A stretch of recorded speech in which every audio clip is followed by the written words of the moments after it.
வாங்க 2026க்கான தமிழ்நாடு அரசோட பொங்கல் பரிசு திட்டத்தை பத்தி கொஞ்சம் விரிவா அலசலாம். இது எவ்வளவு பெரிய திட்டம், யார் யாருக்கெல்லாம் போய் சேர்ந்ததுன்னு எல்லாத்தையும் இப்ப பார்க்கலாம். முதல்ல இந்த நம்பரை பாருங்க. 2.15 கோடி.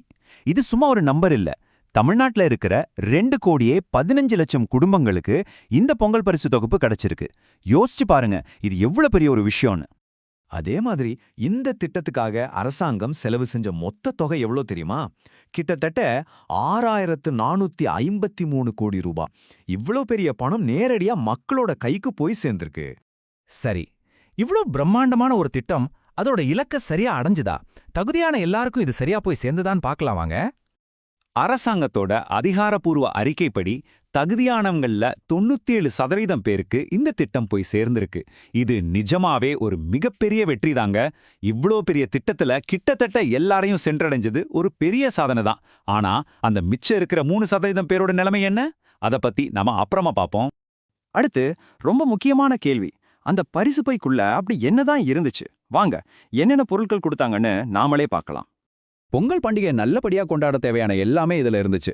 பச்சரிசி, சக்கரை மாதிரி அத்தியாவசிய பொருட்கள் ஒரு பக்கம், இன்னொரு பக்கம் 3000 ரூபாய் ரொக்க பணம், அப்புறம் நம்ம பாரம்பரிய உடையான வேட்டி, சேலைன்னு உண்மையிலேயே இது ஒரு முழுமையான பரிசு தொகுப்பு தாங்க.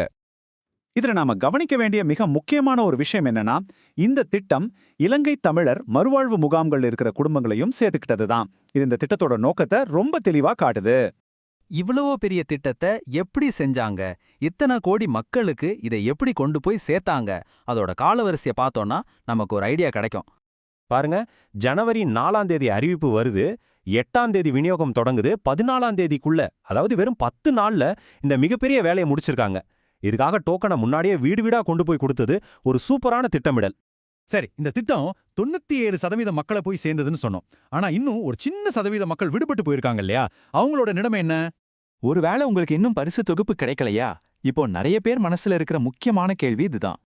இப்போதைக்கு டோக்கன் கையில வச்சிருக்கிறவங்க இன்னும் அவங்க பரிசு தொகுப்பா வாங்கிக்கலான்னு சில அதிகாரப்பூர்வமற்ற செய்திகள் வந்துட்டு இருக்கு.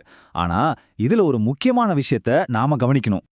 ஆனா நாம செய்ய வேண்டிய பொறுப்பான காரியம் என்னன்னா, ரேஷன் கடைக்கு போறதுக்கு முன்னாடி அரசாங்கத்துக்கிட்ட இருந்து முறையான அறிவிப்பு வர வரைக்கும் காத்திருக்கிறது தான்.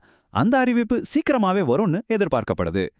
கடைசியா, இந்த திட்டம் இவ்வளவு பெரிய வெற்றி அடைஞ்சது ஒரு முக்கியமான கேள்வியை நமக்குள்ள எழுப்புது. எதிர்காலத்துல இது மாதிரி நலத்திட்டங்கள் ஒருத்தர் கூட விடுபடாம 100% எல்லா மக்களையும் சென்றடைய நாம என்ன செய்யணும்? இது நாம எல்லாரும் யோசிக்க வேண்டிய ஒரு விஷயம்.